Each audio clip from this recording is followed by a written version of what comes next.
This is the continuation of an interview with Solomon Barkin. The interview was conducted by Jim Cavanaugh for the State Historical Society of Wisconsin's Textile Workers Union of America Oral History Project. The interview was held at Amherst, Massachusetts on November 7th, 1977. Tape 4, Side 1. Okay, we finished on the other side with, you were discussing the lack of any real strong, as you referred to it, bastions of power within the labor union, within the labor movement today.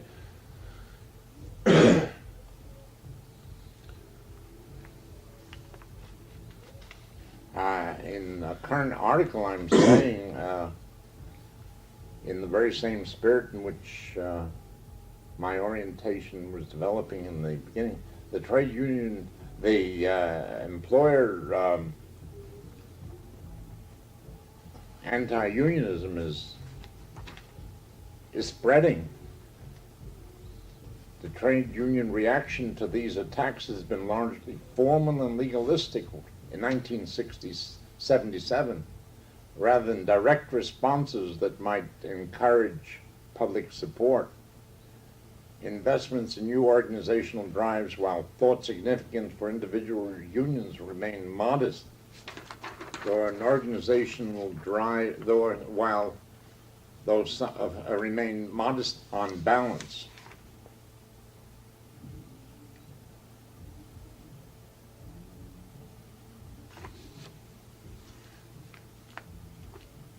Though an organizational department was established after the merger in 55, its resources are limited. It's helped initiate selected cooperative community campaigns and assumes that organizational efforts remain the responsibility of individual unions. Criticisms of NLRB procedures are more important. So too the concerted efforts to secure amendments of the law and repeal Section 7B of the NLRA. Recently, the AFL proposed penalties for companies failing to bargain, including the imposition of a check-off system for union contribution. But it has been reluctant to urge that a skeleton contract, including arbitration of grievances, be ordered for repeated violators of the law.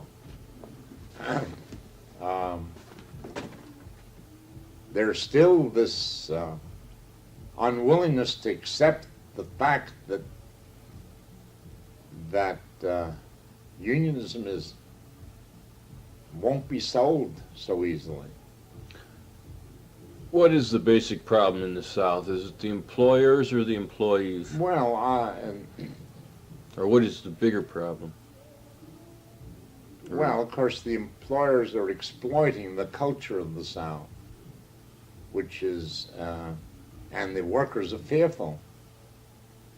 They like changes, but they have no sense of what collective action would do. There's no prototype for them. They have no confidence that's an answer. And that's a very crucial fact in organization. They have been taught by their church and culture that salvation is individual, not collective. Textile Workers Union, they repeatedly point out all of these problems that the union has to face in the South, the community, the church, this and that. But they always come back to saying, and this, I think this is propaganda, this is a question I'm going to ask you, is this propaganda, that the workers really do want to be organized. It's the community and the employers and the law I that do not believe stops it. I do not believe that is so. And that was the reason for this 1960 article of mine. I think the cultural setting out of which these people come doesn't incline them to collective action. Their religious and cultural background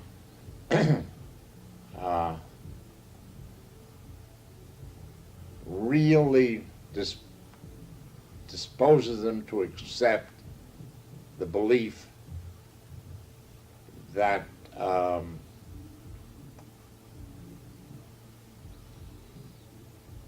salvation, the salvation need not come on this earth. And this philosophical, church, theological salvation approach is very real, and to change them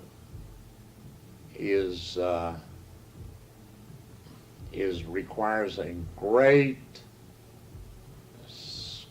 psychological, traumatic experience, which comes. It came in 34. It came in individual places, but it needs nuclei of other experience. When people, Southerners living in these mill towns, have gone out of that community and come back, you could sometimes have a nucleus. But that kind of outside experience has become rare and rare. It was true in the past. Many textile workers, well, not many, some textile workers would have left the community and then come back. And they were the nucleus of many of these organizing drives. Is this changing at all in the South today? You know, with television supposedly making people more homogeneous. No, but the geographic American mobility. culture is individualistic. It doesn't. The fact of the matter is, unions are not being accepted by any group, and unions are in disrepute. The image of unions is not very strong, very positive. There's no confidence that the union offers a solution. So you can't sell it on the assumption that you will win. Only you have to overcome opposition. You've got more than that to overcome. You have to create a faith in collective action. The American individualism credo is reinforced by a very strong religious orientation in the South. And to change that means preaching very different kinds of values. Collectivism, collective action. And of course the trade union movement has no either perception or doesn't recognize that need, even though the slogans used to be, if you can be the banana, you can peeled off individually, stick together, which was a common slogan or sign. Do you know that? The bananas poster. Don't get peeled off separately. Hang together. Well, that kind of argument isn't played on very much these days, if at all. The trade union movement leaders and organizers depend on individual organization techniques of the election procedure, instead of persuading people deeply and planting deeply the concept of collective unity or cohesion as an essence, as a preliminary to action or to freedom. You said something before that I wanted to pick up on. You said you sort of tongue-in-cheek said if I could have 50,000 skilled, organized workers in North and South Carolina, we could we could organize this. Were you referring to textile workers, or were you saying that if there was a union base in the South outside the textile industry, that the atmosphere would be different and textile could be organized? The latter would be more accurate. Historically, we know that change is usually instituted, promoted, advanced by the upper layers of the working class or workers. The skilled workers have been the leaders of new organization in unionism and revolution, and social movements, political movements, labor political movements, and not the lower class, not the lower income worker. And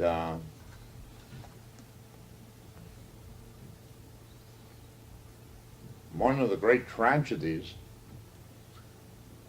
is that in areas such as this, there's very little organization in the non-textile industry, and of course in the Carolinas there's very little of non-textiles, even to date, because if you have the furniture industry is a low-wage industry, the paper industry has a moderate representation.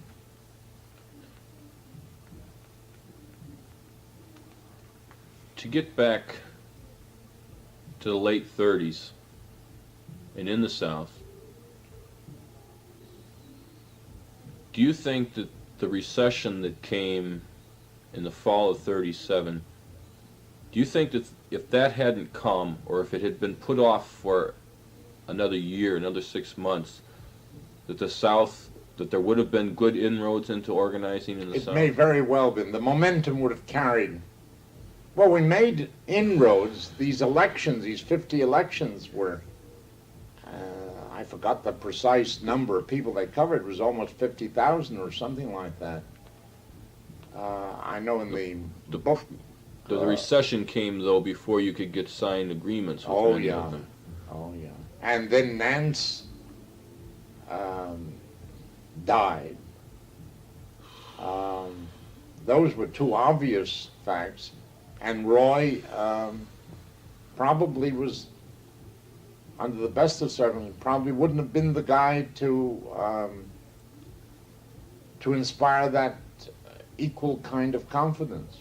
Now, I don't, it's probably that Steve himself was and Hillman in supporting him was probably over optimistic. But Roy couldn't duplicate it. Is the basic problem with the South then, from 1937 to the present, has it been largely a failure on the part of the union leadership to realize that it is different and that it does take different strategies, different approaches? Has it been that they are too much wedded to the tried and true Northern systems? I mean, you were criticized. Yeah, I would say this: one couldn't be sure what will work, but we know that the routines of Northern systems will not bring results here. Occasionally, see, the garment industry still tries to work the type of pattern which I described as Hillman's ambition, namely use an owner corporation, use his many holdings to get him to stop resisting unions, and occasionally breakthroughs are made. But you might get one plant and then you can't make much progress, not much change there. The industry is, the companies are not that integrated and interdependent. It's not like an automobile industry where parts are made from the plants built into a central assembly plant, and therefore the assembly plant is dependent on these individual plants and parts plants, and therefore you can effectively threaten the assembly owner. So ultimately, you've got to change the total climate. Now, the only group in the South that's been somewhat responsive, and if my information is correct, they've been largely the group that has yielded to unionization of the blacks.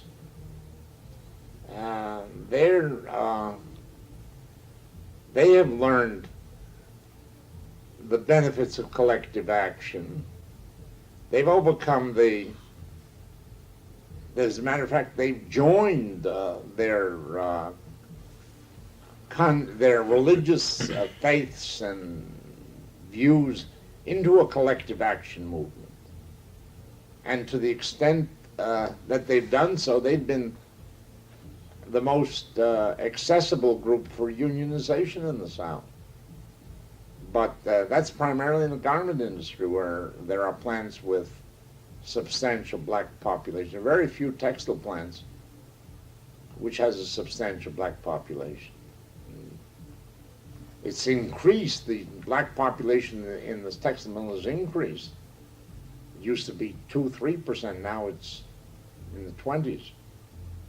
But there are no black, very few. Occasionally you hear of a plant with black employees. Now it may be that 20, 30 years from now that may be true, but right now it isn't true. As the Textile Workers Union approached and went through the 1940s, do you think the basic feeling amongst the leadership was, let's solidify the North and it will filter to the South? Or were they thinking, well, let's lay off the South to a certain extent and get the North done? I mean, you mentioned that there was no thinking, there was no sitting down and thinking about what are we going to do about the South. Oh, well, you see, these efforts of mine in the 50s were addressed to the question, what do you do in the South? And the fact that they responded to my efforts, initiatives, indicates that they were terribly worried. But realistically, they always they didn't have much confidence it could be broken through. And I think it's fair to say that Reeve didn't have any such feeling. And there was, as you suggested, a great emphasis on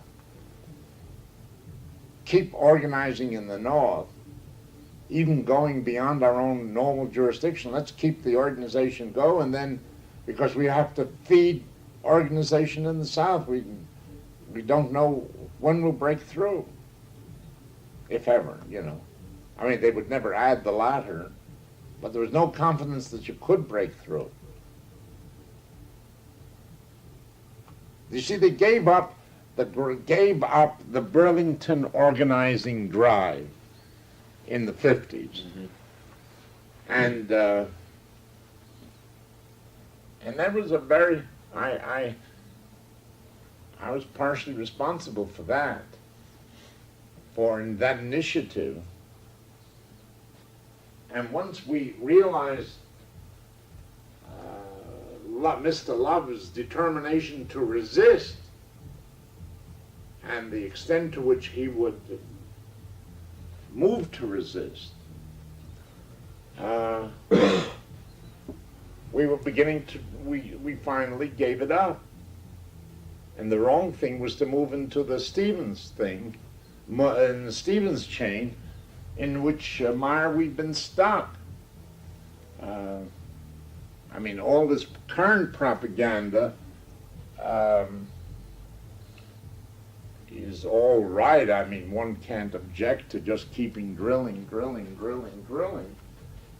But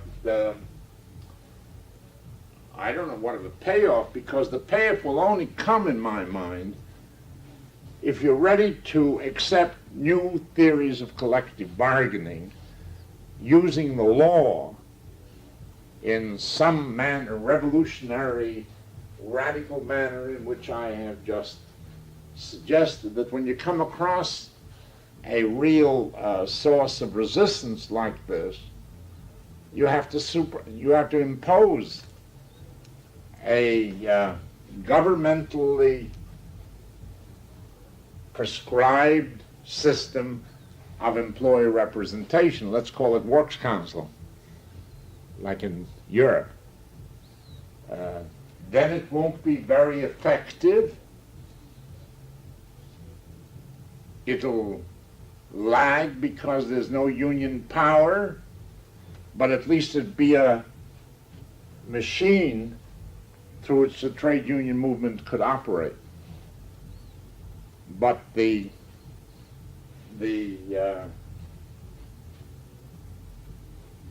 trade union leadership, including Wimpsinger, is not prepared for it. I mean, Wimpsinger goes around attacking Meany for not doing things. And the next breath he says, we don't want to have anything to do with management. Who's Wimpsinger? He's the president of the IAM, the Machinists Union, who goes around, one of those who publicly, critically attacks unions, attacks Meany.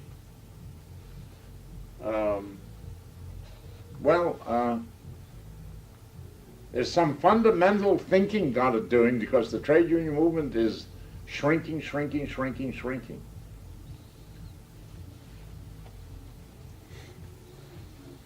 And there is no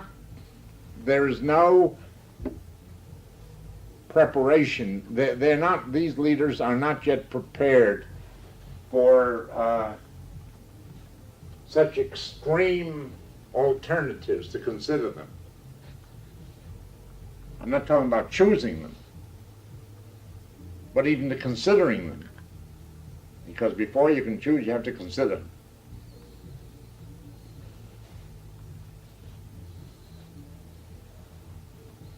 And I don't see daylight in the South.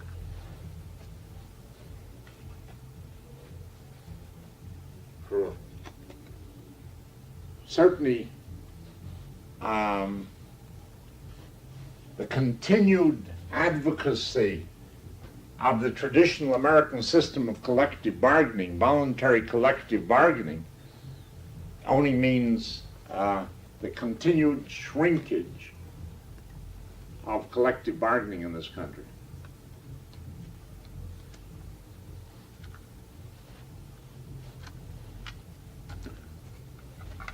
Okay, are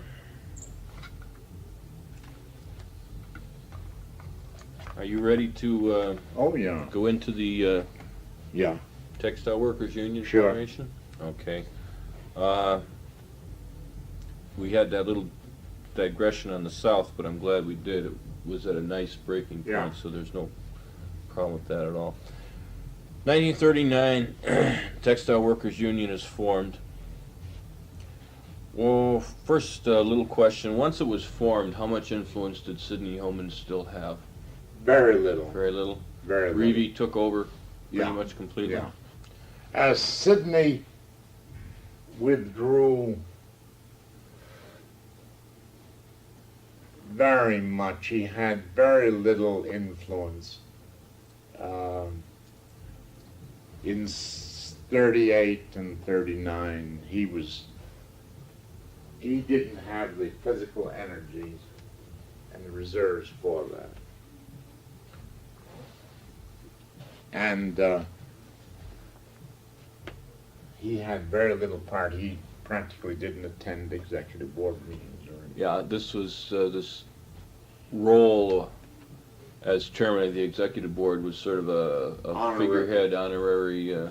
Right. Right. The setup of the Textile Workers Union of America, its first constitution, etc., seems to me to have concentrated a lot of power in the international union. You know, the prescribed dues, half of those were to be per caps. The international retained control over strikes, eventually, sometime later, control over the signing of contracts. Was this concentration of power more pronounced in this union than it was in other CIO unions? Probably.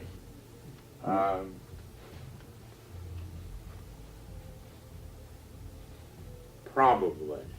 I would say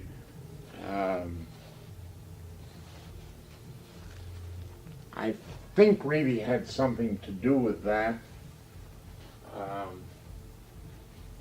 But fundamentally, it reflected his philosophy of concentration of power. He ran the union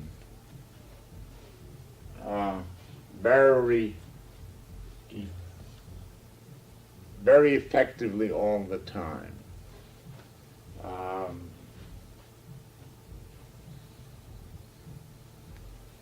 He appointed all joint board directors, in effect. They'd have to be confirmed. Now, that doesn't mean every one of them. In Philadelphia, it would be a little harder, an older place like that. But it was a very, and the staff was all appointed by him. And decisions, organization was very much in his hands. Now, the offsetting that, however,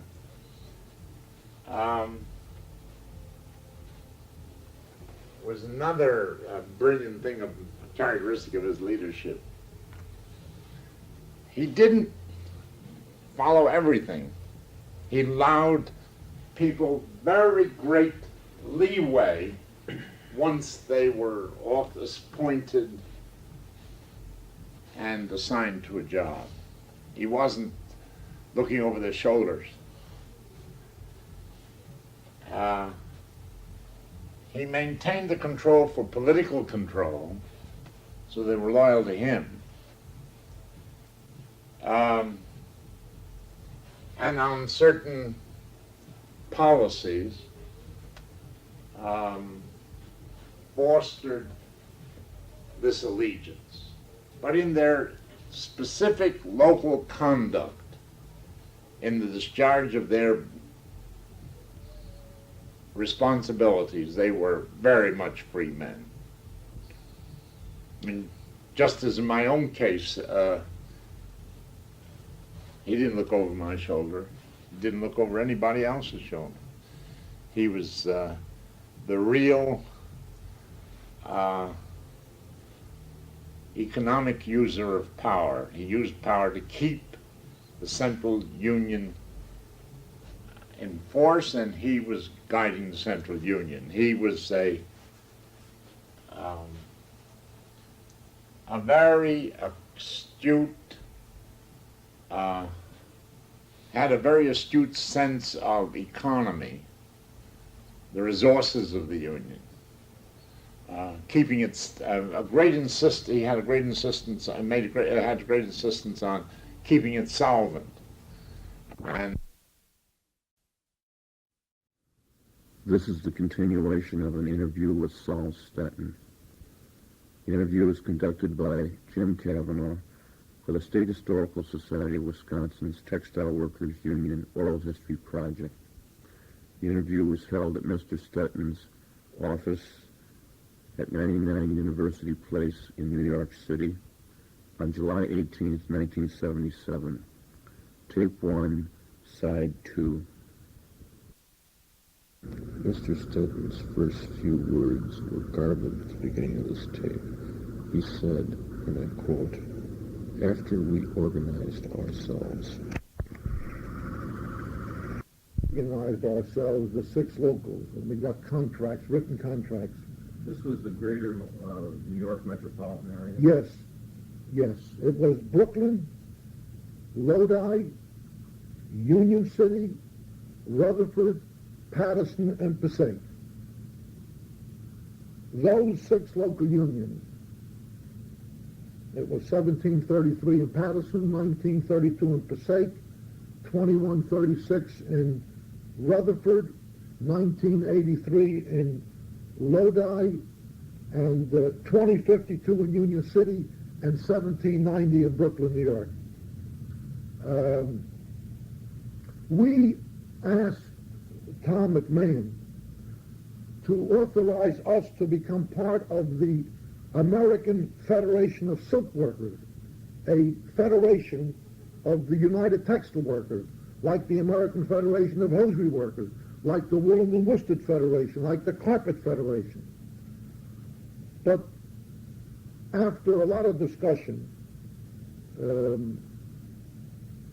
it was decided that we would form our own federation, the Dyers Federation. It was called the Federation of Dyers, Finishers, Printers, and Bleachers of America. And I remember becoming an executive board member representing my local union. And there was an issue that was developed in those days. I had not been a citizen because under the law, if my father would have become a citizen before I became 21, I would not have needed to become a citizen. Well, I hadn't bothered with that. And so an issue was made. And the issue was in the local, I shouldn't have the right to run. But the point of view that I should have the right to run won out. And I became a member representing my local on the executive board of the Federation, and Baldanzi became the president. And two men from local 1932, Frank Benty became the vice president, and Vito Fritz became the secretary-treasurer. So we formed this federation, and immediately I became a volunteer organizer. I would help organize the unorganized in the area. I would go to Union City at Baldanzi's direction. I would go to Brooklyn when they had a strike to help out.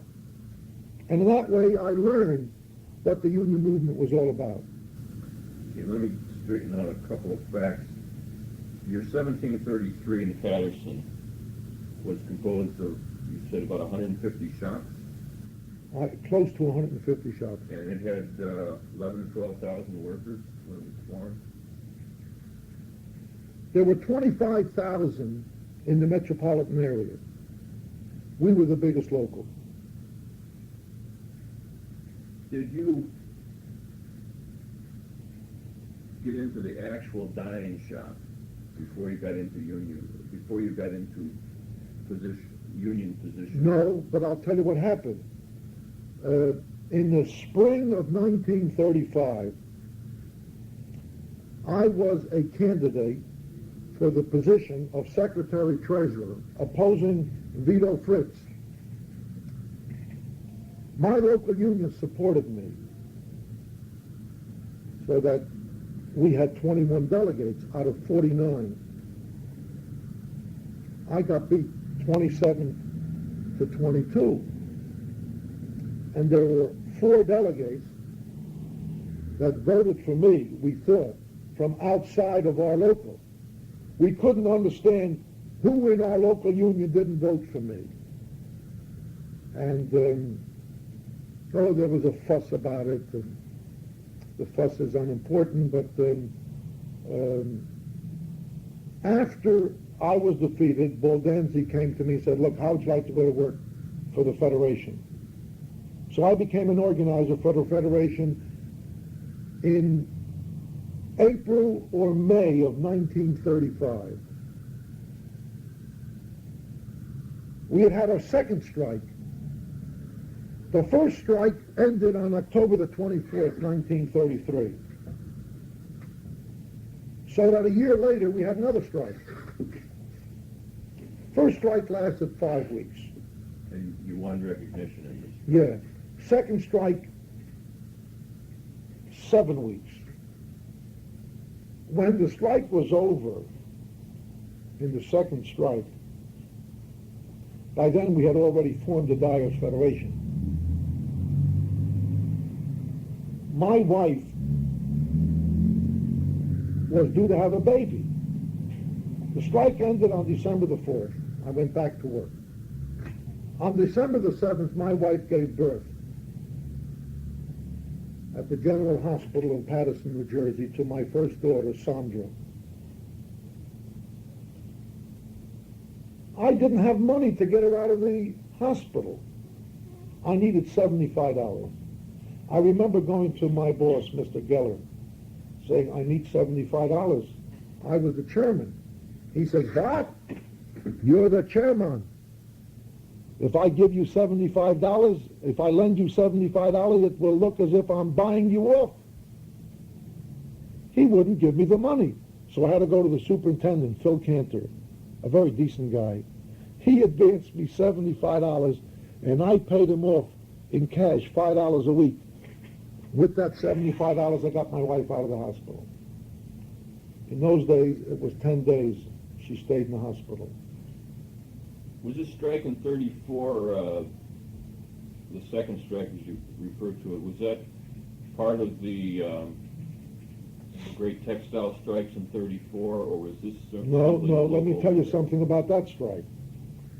I went to my first convention at the Hotel Woodstock in New York City, and I roomed with Baldanzi. We were very close friends. He was the president of the Federation. 2 beds, nice big room. I remember those days we would go visit the delegates, the different sections, especially from the South. You'd walk into a hotel room, you'd find 5 guys, 1 bed, laying all around, fruit, food, cans, you know what I mean, in order to get along. They didn't have any money in those days. And I remember that strike. That strike took place in September 34.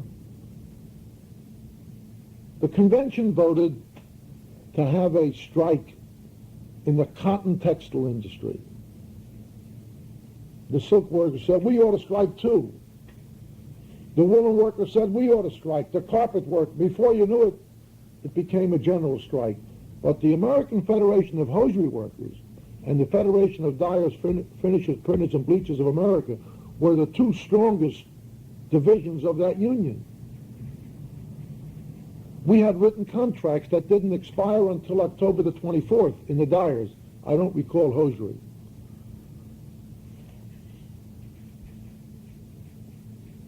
I remember going back to my local union and yelling that we should go out on strike. And others saying, no, we got a written contract. I was a real extreme radical in those days, because I remember going to a meeting of a radical group, which my friend Rubenstein took me to. They were called the Lufstenites, a shoot-off from the communist movement in the 20s. Jay Lufstein works for the That's- AFL now today. Not anymore.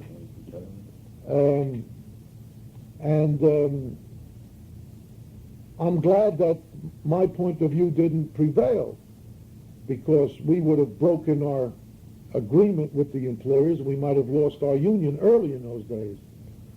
But better judgment prevailed than mine, and we didn't go out on strike.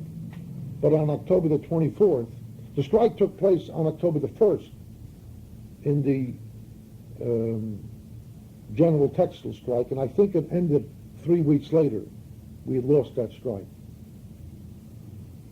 Got a settlement that didn't maintain our unions in the South, and we suffered as a result of it.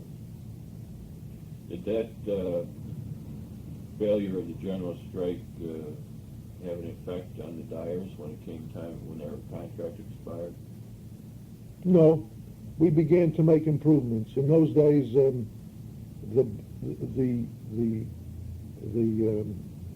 NRA encouraged unionism. There was a new spirit abroad in the land. The government wants you to organize, were the themes that were coming out of Washington.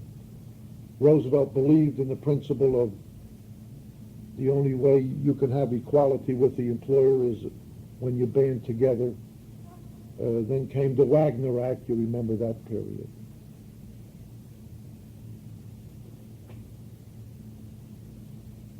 So your strike in 34 was for wages, basically. Wages and working conditions.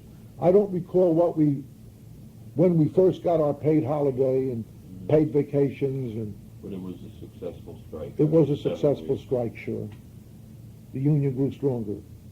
So much so that in 1935, a man by the name of Tom Vigorito, who at that time was the head of the Foremen's Guild, Local 2130, part of our union, that they were foremen, some 700-800 of them.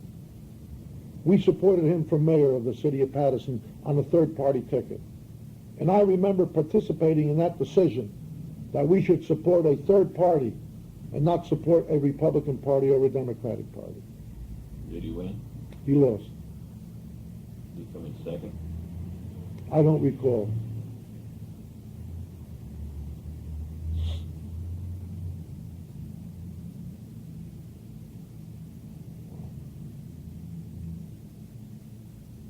In 1936, at the UTW convention. Before we get to Okay, that, in 1935 I went to New England. I stayed there maybe 4 or 5 months, and a combination of my wife being very unhappy each time I left Patterson. I'd go up there and stay there a month. And the friction within the local union and the federation was such that I, in agreement with Baldanzi, I resigned As an organizer. and went back to Patterson. Before I resigned, I was in Oxford, New Jersey. I was conducting a strike. I'd gone from New England to be in Oxford. And when that strike ended, I went back to Patterson.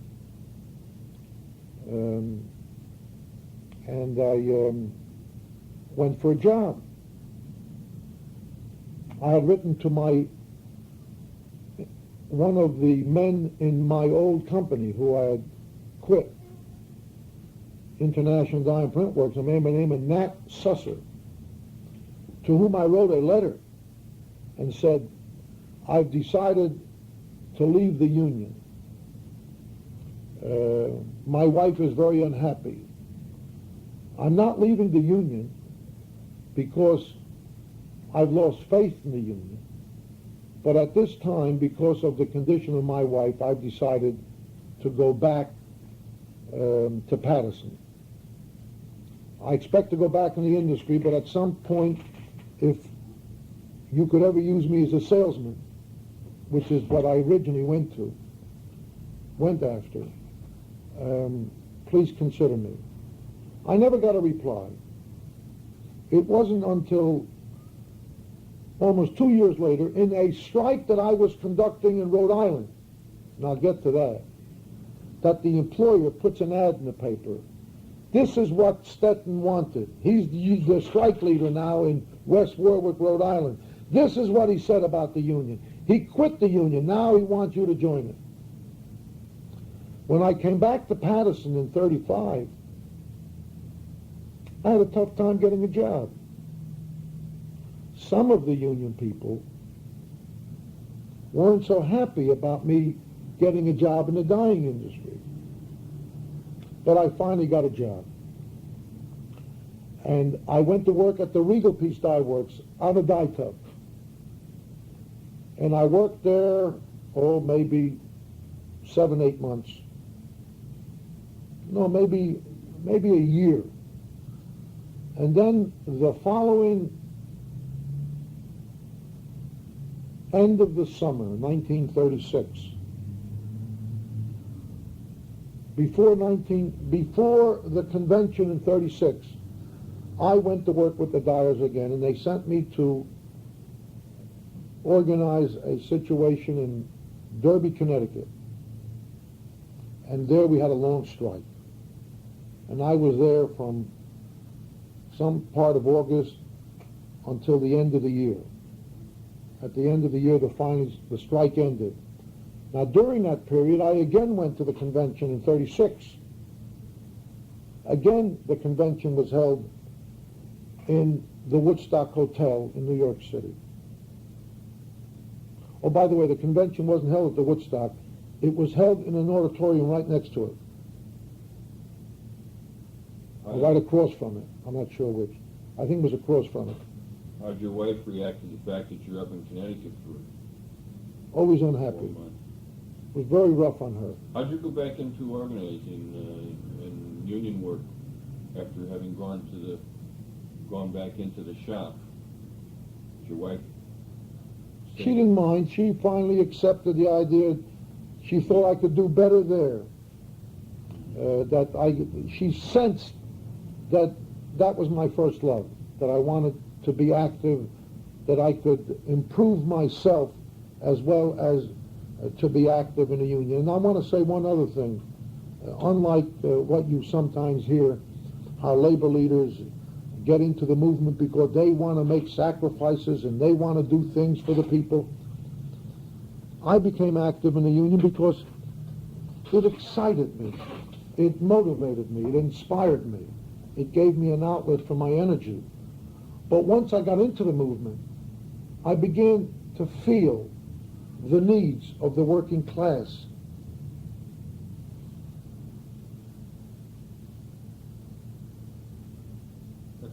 That's a real good point, I think, that you just made there. Well, it happens to be a fact. I get awfully disturbed when in the last 10, 15 years, I've run into people who bragged about all they did for the labor movement. That's crap.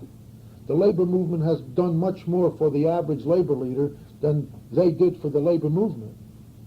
I do believe that because I've gotten an education in the labor movement. I got an honorary doctorate degree. Never went beyond 6 months in high school. I became an honorary degree of humane letters.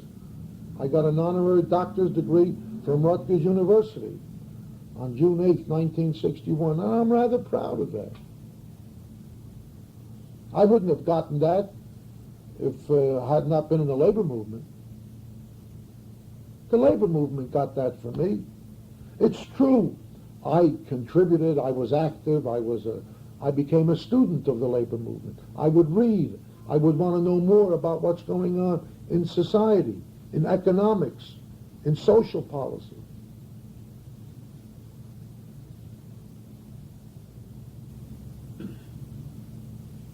Okay, in 1936, United Textile Workers Convention, a couple of significant things were going on. There was... Is this mine? Or yours? Yours, yeah. There was, of course, the decision to form TWAC. No. Well, there was sentiment for CIO activity.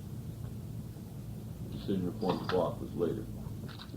At the 36th convention, we endorsed the action of Tom McMahon, the president of the United Textile Workers, when he joined with 7 other international presidents, including Sidney Hillman, including John L. Lewis, including Dave Dubinsky, including Howard of the Typographical Union, and several others.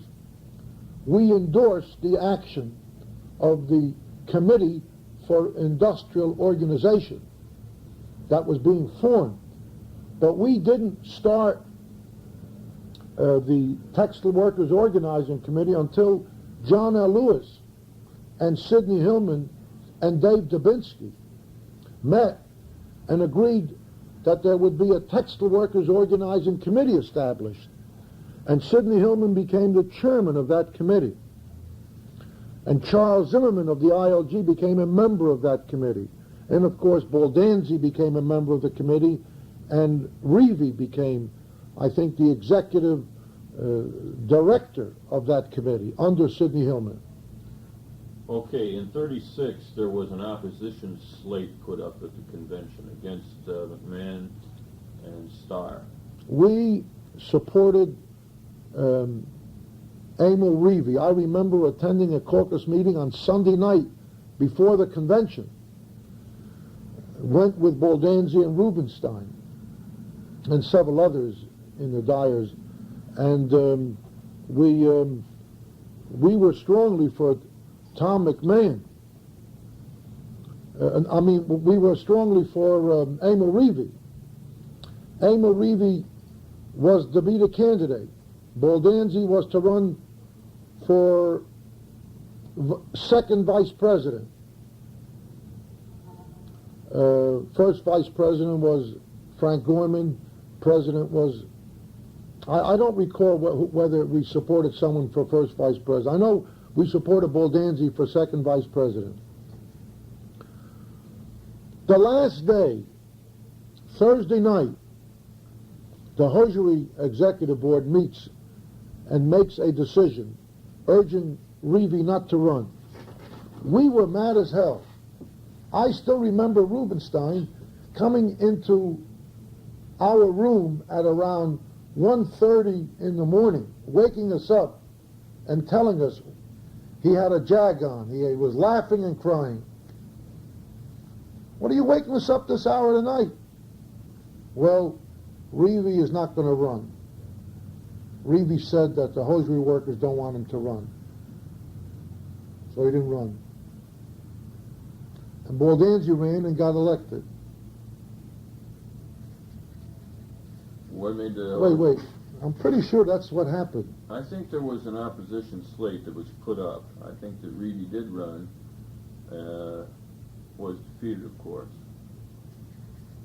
And I think, you know... Please, I'm probably wrong.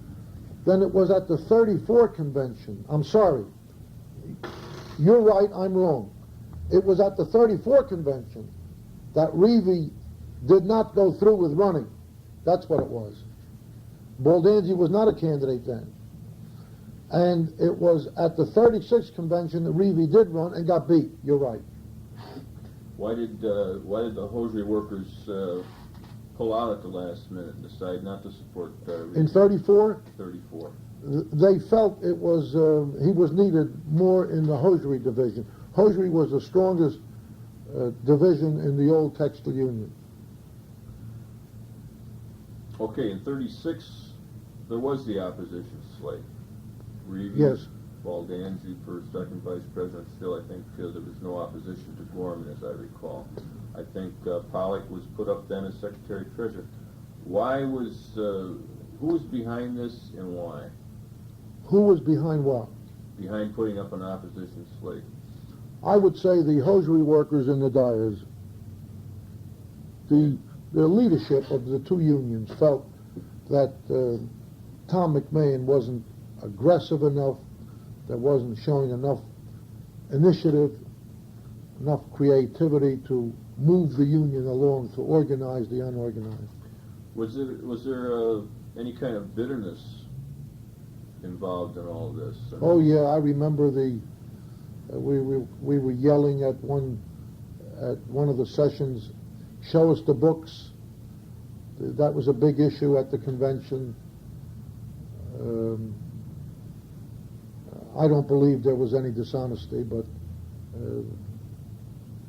I recall that being quite an issue, that we didn't see all the books. And it was an issue used to help elect our people.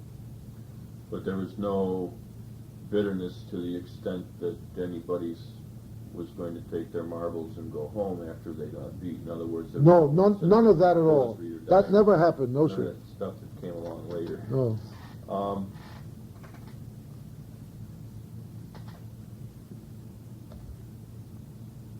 To jump ahead a little bit then, without getting into too deeply into the reasons for the formation of Textile Workers Organizing Committee and everything else, did the dyers and the hosiery workers, did they lead the the sentiment for the formation TWAC? Or was that pretty unanimous throughout UTW at that time? I think it was quite unanimous that we should be part of the textile, of the new CIO movement, yes. And I don't recall any serious opposition to that move. if McMahon had not gotten his position with, what was the state of Rhode Rhode Island. Island, would he then have gone in the position that Reedy had? I would think so. Yeah, I would think so. And why did Reedy get that position instead of Gorman? What position? Well, as kind of the top dog below Hillman. I think he got it because at that time Frank Gorman was encouraged to go over to Spain during the Spanish War. And he was considered close to the radical elements. And I think that was a factor. He stayed away. Maybe he was unhappy in the development that was taking place. Who picked Reedy then? Hillman? I would say Hillman. Lewis? No, I think it was Hillman. And was Baldanzi picked then to... He was then the vice president in charge of the Upper South and the Middle Atlantic states. That was his district, working out of Philadelphia. And because he continued, let me see now.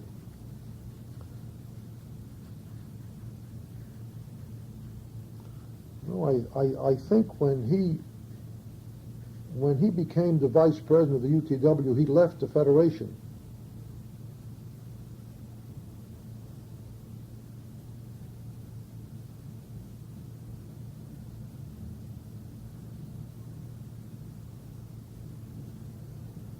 He was still considered to be The leader of the representative of the dyers. Yeah, but in the Textile Workers Organizing. Yeah, but I believe Joe Napick became the president of the Federation when Baldanzi became the vice president of the United Textile Workers.